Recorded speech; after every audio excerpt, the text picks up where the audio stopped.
अल्हम्दुलिल्लाह वस्सलातु वस्सलामु अला रसूलिल्लाह सल्लल्लाहु अलैहि वसल्लम व अला आलिहि व सहबिहि अजमाइन व मन तबिअहुम बि इहसानिन इला यौमिद्दीन अम्मा बाद। आज जो है मफकूद के ताल्लुक से कुछ एक्सरसाइजेज हैं जिसको हम देखेंगे और इस ताल्लुक से बाज़ जो अहम चीज़ें हैं उस पर थोड़ी सी इंशाअल्लाह रोशनी डालेंगे। मफकूद कहते हैं उसको हैं जो गुमशुदा इंसान हो। अब ये गुमशुदा इंसान या तो वारिस होगा या मुवर्रिस होगा। यानी मुवर्रिस वो कि जिससे माल वारिसीन में तकसीम होता है, वो मुवर्रिस है यानी जो पहले मरता है। और वारिस वो है जिसको जिसको माल आता है, तो वारिस है यानी जो मुवर्रिस की मौत के वक्त जो जिंदा हो या हयात हो उसको कहते हैं वारिस।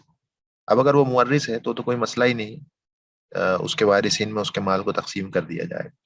अगर वो वारिस है तो फिर मसला थोड़ा सा पेचीदा होता है, क्योंकि ये इसका होना या इसका नहीं होना, इसका जिंदा होना या इसका मर जाना, ये दूसरों के शेयर्स पर असर डालता है। इसीलिए इसकी हालतों को पढ़ना जरूरी है। तो मफकूद जो है वो मिसिंग पर्सन को कहते हैं। और ये आदमी जो मिसिंग चला जाता है, इसके बावजूद इसका हिस्सा दिया जाता है और इसके लिए अलग अलग सिचुएशंस कंसिडर की जाती हैं।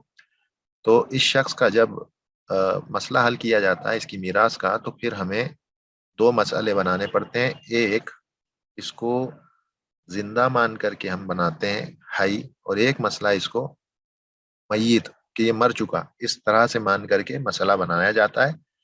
उसके बाद में ये देखा जाता है कि वो शख्स जिसके सिहाम, जिसके हिस्से पर इसके होने या ना होने से कोई फर्क नहीं पड़ रहा है, उसे उसको उसके पूरे हिस्से दे दिए जाते हैं।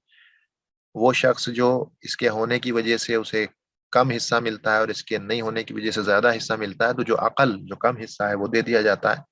और वो अफराद जिनको इसके होने की वजह से हिस्सा ना मिले और इसके ना होने की वजह से हिस्सा मिले, उनको कुछ भी नहीं दिया जाता है। और इस तरह से कुछ अमाउंट बैलेंस रख लिया जाता है, जिसे हम मौकूफ कहते हैं, होल्ड करके रख लेते हैं एक पर्टिकुलर वक्त तक के लिए, जब तक इसके ताल्लुक से कोई यकीनी खबर ना आ जाए या काजी इसे जो है डेड डिक्लेयर ना कर दे। तो हम उनको जो है इस मसले को हल कैसे करते हैं उसको समझ लेते हैं। यहाँ पर इस मसले में जो है मरने वाले की या वाली की, मरने वाली है क्योंकि ज़ौज बयान किया है यहाँ पे उसके वारिसीन में, तो मरने वाली औरत है, उसकी एक सगी बहन है जो मफकूदा है, यानी कि ये मिसिंग है, ये कहीं चली गई। अब एक बात ये याद रखें कि जो मफकूद होता है या मफकूदा होती है यानी गुमशुदा इंसान होता है, ये इस आदमी या इस औरत जिसकी वफात हो रही है यानी मुवर्रिस की वफात से पहले ही गुमशुदा होता है। क्योंकि अगर उसकी वफात के बाद ये गुमशुदा हो तो कोई मसला ही नहीं है, क्योंकि मालूम था कि वो हयात है, उसको उसका हिस्सा दिया जाएगा और मुनासखा का जो मामला है उस लिहाज से इसकी विरासत और इसकी माल की तकसीम कर दी जाएगी। लेकिन ये जो आदमी है या औरत है जो भी मफकूद या मफकूदा होता है, गुमशुदा होता है, वो असल में इस इंसान की वफात से पहले से गायब होता है। इसीलिए मसला पैदा होता है, तो इस चीज़ को जहन में रखें। तो ये जो सगी बहन है मरने मरने वाली की, इस औरत की, ये सगी बहन है, ये गुमशुदा है। उसके बाद उसकी एक ये बाप शरीक अल्लाती बहन है, और एक माँ है मरने वाली की, और एक शौहर है। अब हमें पहला जो मसला बनाएंगे वो ये मानकर बनाएंगे कि मसलन ये जिंदा है, ये मौजूद है, उसे हम मौजूद मान करके मसले को बनाएंगे। तो जब हम इसे मौजूद मानकर बनाएंगे तो सबसे पहले जौज का हिस्सा हम बताते हैं, इसका 1/2 है क्योंकि असले वारिस नहीं है। माँ का हिस्सा, क्योंकि अगर इसे जिंदा मानते हैं तो माँ का हिस्सा 1/6 हो जाएगा, क्योंकि ये एक से ज्यादा बहनें हैं। और हमने कहा कि जब एक से ज्यादा, अल्लाह की किताब में इसी तरह से बयान किया है कि जब ये एक से ज्यादा हो भाई बहन या फरे वारिस मौजूद हो तो माँ का हिस्सा सुदुस हो जाता है। और उसके बाद उख्त शकीका जो है, सगी बहन जो है, इसको हम 1/2 देंगे क्योंकि ये अकेली है। और तकमीलतुस्सुलुसैन के कायदे के मुताबिक उख्त ली अब को 1/6 यानी बाप शरीक बहन को 1/6 दिया जाएगा, ताकि इन दोनों का जब हम मिलाएंगे तो ये 2/3 हो जाएगा, जो कि अल्लाह की किताब में औरतों का मैक्सिमम हिस्सा बयान किया है। अब इससे जब आप असले मसला बनाएंगे तो 6 का असले मसला बनेगा। 3 हिस्से इस गुमशुदा बहन को जाएंगे, एक हिस्सा इस बहन को जाएगा, एक हिस्सा माँ को जाएगा, 3 हिस्से शौहर को जाएंगे। तो ये मसला औल का मसला है, 3 3 6 7 8। तो हम जो है इस 6 को काट करके यहाँ पर 8 लिख देंगे, क्योंकि ये मसला औल का है। तो अब हम 8 में से सबको बांट देंगे, सबके शेयर्स थोड़े थोड़े कम हो जाएंगे। अब दूसरा मसला जब हम बनाएंगे तो इसको हम ये मानेंगे कि ये यहाँ पर मौजूद नहीं, इसकी वफात हो गई, हम ये मान लेंगे कि ये मर चुकी। अब ये जब मानकर करेंगे तो ये उख्तली अब जो है, अब इसको 1/2 मिलेगा दूसरे उसमें। जब इसको मुर्दा मान लेंगे, मय्यत मानेंगे, तो फिर इस बहन को जिसको हमने पहले 1/6 मिल रहा था तकमीलत सुलसैन के तहत, इसे अब 1/2 मिलेगा।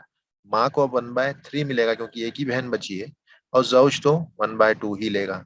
तो अब असले मसला जब आप बनाएंगे तो फिर से वो 6 से ही आएगा, और इस बहन को 3, शौहर को 3, और माँ को एक हिस्सा। तो यहाँ पर भी ये आउल का केस ही बना है। ये 7 हिस्सों में से फिर इसको हम चेंज कर देंगे, और 7 में से 3, 1 और 3 देंगे, तो सबके शेयर्स यहाँ भी थोड़े थोड़े कम हो जाएंगे।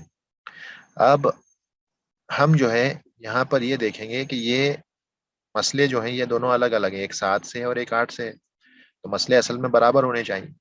जब हम कंपैरिजन करेंगे किसको देना है और किसको रोकना है, किसका हिस्सा तब्दील नहीं हो रहा, किसका हो रहा है, ये असल में डिपेंड करेगा कि जब ये सिहाम बराबर हो, या 8 में से मसलन 3 हिस्से हिस्से जौज को मिल रहे हैं, या 7 में से 3 मिल रहे हैं, तो ये डायरेक्ट कंपैरिजन नहीं हो सकता। इसलिए 8 और 7 का आप एलसीएम निकालेंगे जो कि 56 आएगा।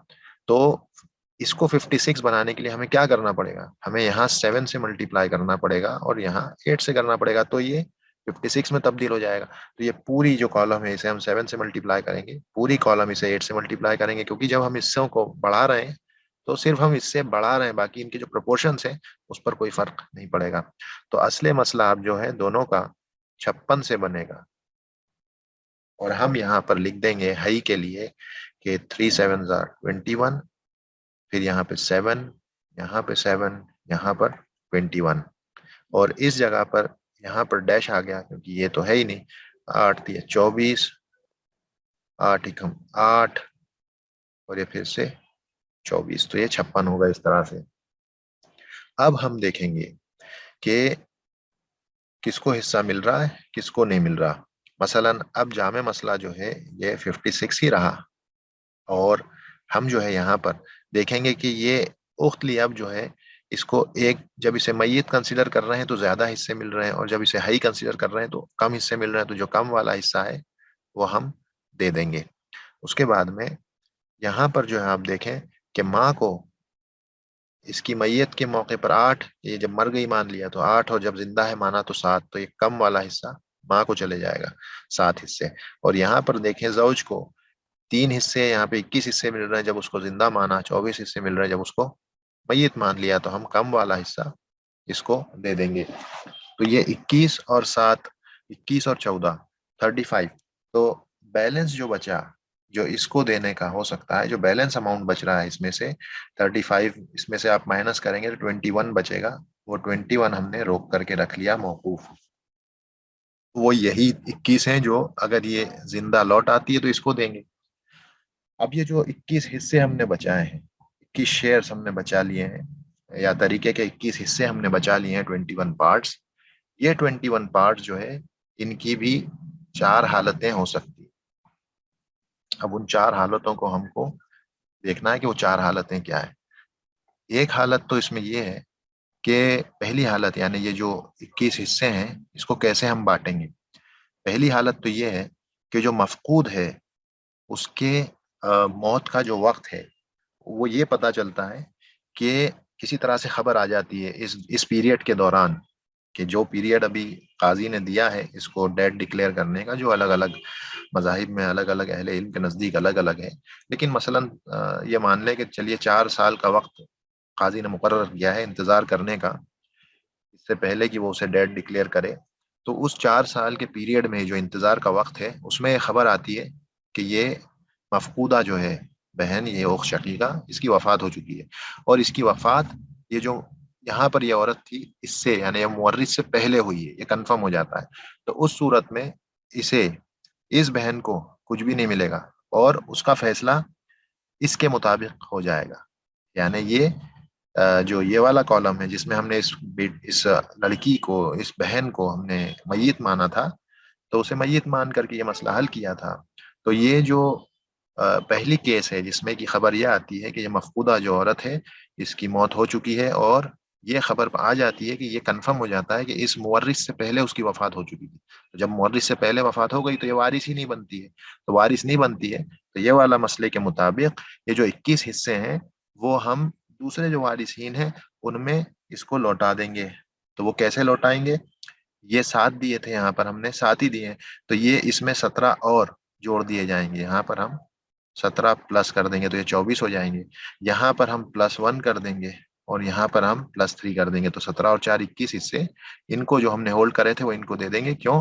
کیونکہ پتہ چل چکا ہے کہ یہ لڑکی مورث سے پہلے وفات پا گئی تھی، اس لیے اب یہ وارث نہیں بنے گی. تو ان کو ان کے حصے اس طرح سے دیں گے. تو یہ پہلی صورت ہے. دوسری صورت یہ ہے کہ خبر آ جاتی ہے اس کی موت کی اور یہ کنفرم ہو جاتا ہے کہ اس کی موت اس مورث کے بعد ہوئی ہے. مورث کے بعد اس کی موت ہوئی ہے، یہ کنفرم ہو جاتا ہے.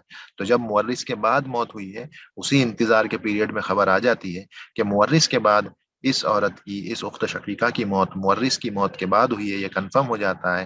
تو پھر یہ حصہ پائے گی، یہ حصہ پائے گی. تو پھر اس کا حصہ اس مطابق یعنی اسے زندہ مان کر کے جو ہم نے حل کیا تھا اس سے ہوگا. اور یہ جو 21 حصے جو اس کو ملنے چاہیے، کیونکہ یہ مورث کی موت کے وقت حیات تھی، کیونکہ یہ کنفرم ہو چکا کہ اس کی موت مورث کی موت کے بعد مری ہے. اس کا مطلب جب مورث کی موت ہوئی تب یہ حیات تھی. اس کا مطلب یہ ہوا کہ یہ وارث بنتی ہے، اور اگر یہ وارث بنتی ہے تو اسے اس کا حصہ ہمیں دینا پڑے گا. اور یہ حصہ پھر ہمیں اس کے وارثین میں ہم تقسیم کر دیں گے مناسخہ کے تحت، جو کہ ہم انشاءاللہ آگے پڑھنے والے. تو یہ 21 حصے اس کے لیے ریزرو رکھ دیے جائیں گے. جو ہم نے ریزرو رکھے تھے وہ اسی کو دیں گے، اور اس کے بعد اس کے وارثین میں ان کو تقسیم کر دیا جائے گا. جو بھی وارثین ہوں گے ان میں اس کے ان 21 حصوں کو ہم تقسیم کریں گے. تیسری حالت جو ہے وہ یہ بنتی ہے کہ یہ پتہ نہ چل پائے، یعنی یہ تو کنفرم ہو کہ اس انتظار کے پیریڈ میں جب انتظار کر رہے ہیں قاضی کے حکم کے مطابق، ہم اس انسان کے جو ہے حتمی طور پر ایک خبر آنے کا ہم انتظار کر رہے ہیں کہ اسے ہم کیا کنسیڈر کریں. تو اس انتظار کے پیریڈ کے دوران یہ خبر آتی ہے کہ یہ فوت ہو چکی ہے، یہ لیڈی جو ہے یہ مر چکی ہے. لیکن یہ پتہ نہیں چل پا رہا ہے کہ یہ اس سے پہلے مری ہے مورث سے یا بعد میں مری ہے. اس چیز کے تعلق سے ہمارے پاس کوئی یقینی دلیل اور خبر نہیں ہے. یا پھر یہ کہ انتظار کا پیریڈ گزر جائے اور انتظار کا پیریڈ پورا گزر گیا، جو قاضی نے ڈیسائیڈ کیا تھا کہ ہم اتنے وقت تک اس کے آنے کا لوٹنے کا انتظار کریں گے، اگر وہ پیریڈ بیت جاتا ہے اور اس کے تعلق سے کوئی خبر نہیں آتی ہے تو قاضی اس کو ڈیڈ ڈکلیئر کر دے گا، اس کو ڈیڈ ڈکلیئر کر دے گا. تو یہ دونوں ہی صورتوں میں جو راجح قول ہے علماؤں کا وہ یہ ہے کہ اس بیٹی کو، اس اخت شقیقہ کو حصہ دیا جائے گا. یہی راجح قول ہے. ایسا کیوں ہوگا؟ کیونکہ جب یہ اخت شقیقہ گم ہوئی تھی تب یہ زندہ حالت میں ہی تھی جب یہ گم ہوئی تھی، اور اس کا مر جانا اس میں شک ہے کیونکہ اس کی دلیل نہیں ہے. اور ہمیں قاعدہ ہم جانتے ہیں الیقین لا یزول بالشک، کہ یقین شک سے زائل نہیں ہوتا ہے. صرف یقین جو ہے ایک دوسرے یقین سے ہی زائل ہو سکتا ہے. تو یقینی طور پہ ہمارے پاس کوئی دلیل نہیں ہے کہ یہ مر چکی ہے. تو اصل جو ہے قاعدہ وہ حیات ہوتی ہے انسان کی، وہی اصل ہے. تو حکم اصل کی طرف لوٹے گا، اور اصل یہ ہے کہ یہ زندہ ہے. اسی لیے اس کو اس کیس میں بھی حصہ ملے گا. اسے 21 حصے دے دیے جائیں گے یہ. اور کیونکہ یہ مر چکی ہے یقینی طور پر، یہ تو خبر ہے کہ یہ مری ہے، بس شک اس بات میں ہے کہ یہ پہلے مری یا بعد میں مری، شک وہاں پر ہے. تو جب یہ شک کا مسئلہ دلیل کوئی نہیں ہے تو پھر ہم بنا علی الیقین، یقین پر فیصلہ کرتے ہوئے ہم یہ فیصلہ کرتے ہیں کہ یہ جو ہے زندہ تھی. جب مورث کی وفات ہوئی تو ہم یہ جو ہے فیصلہ کریں گے کہ یہ زندہ تھی مورث کی موت کے وقت، اور اسی لیے ہم اسے اس کے 21 حصے جو ہیں وہ دیں گے. جو بعد میں کیونکہ یہ مر چکی ہے یقینی طور پر تو پھر یہ اس کے وارثین میں بڑھ جائیں گے، بالکل اس نمبر 2 کی طرح. ایک مرجو قول یہ بھی ہے کہ اسے حصہ نہیں دیا جائے گا اور یہ کیس نمبر 1 کی طرح ہوگا، لیکن وہ مرجوح قول ہے. راجح قول یہی ہے کہ اس کو حصہ دیا جائے گا. حنابلہ رحمہ اللہ کے نزدیک بھی یہی معاملہ ہے، اسی لیے صحیح قول یہی ہے کہ اسے حصہ دیا جائے گا. چوتھا معاملہ یہ ہوتا ہے کہ یہ جو عورت ہے، یعنی یہ جو مفقود چاہے مرد ہو چاہے عورت، یہ واپس لوٹ آتی ہے اس فیصلے کے بعد. قاضی نے فیصلہ کر دیا کہ یہ مر چکی یا مر چکا، وہ فیصلہ ہونے کے بعد یہ شخص اچانک ایک دن آ جاتا ہے زندہ. تو اس صورت میں یہ جو پرانی جو مسئلہ بنا تھا، یہ جو تقسیم ہوئی تھی، یہ رد ہو جاتی ہے. یہ رد ہو جاتا ہے۔ اور اس کے بعد اگر اس کے مثلا اس کے وارثین میں یہ جو 21 حصے ہیں اگر اس کے وارثین میں تقسیم کر دیے گئے تھے مناسخہ کے تحت تو وہ مسئلہ بھی رد ہو جاتا ہے، اور ان سے جو ہے واپس لے کر کے حصے اس کو لوٹائے جاتے ہیں، کیونکہ یہ اس کا حصہ ہے اور اب یہ یقین ہے کہ یہ زندہ ہے۔ اور جو پرانا جو یقین تھا جس میں ہم نے یہ مان لیا تھا کہ مر چکی ہے، اب اس پر یہ یقین زیادہ قوی اور مضبوط ہے کہ یہ زندہ ہمارے آنکھوں کے سامنے کھڑی ہے، تو پرانے مسئلے رد ہوتے ہیں۔ اور جو بھی بیچ میں انسان ہوگا، قاضی ہوگا، اس کا کام ہوگا کہ جو حصے بانٹ دیے گئے تھے اس کو واپس سے اس شخص پر لوٹا دیے جائیں۔ تو یہ جو ہے مناسخہ کو اس طرح سے ڈیل کیا جاتا ہے۔ اور یہ جو بچے ہوئے بیلنس حصہ ہیں جو موقوف اور ہولڈ کر کے رکھا جاتا ہے، اس کی یہ 4 صورتیں بنتی ہیں، اور اس لحاظ سے اس کا فیصلہ ہوتا ہے اور مال تقسیم کیا جاتا ہے۔ سبحانک اللہم و بحمدک لا الہ الا انت استغفرک و اتوب الیک۔ السلام علیکم۔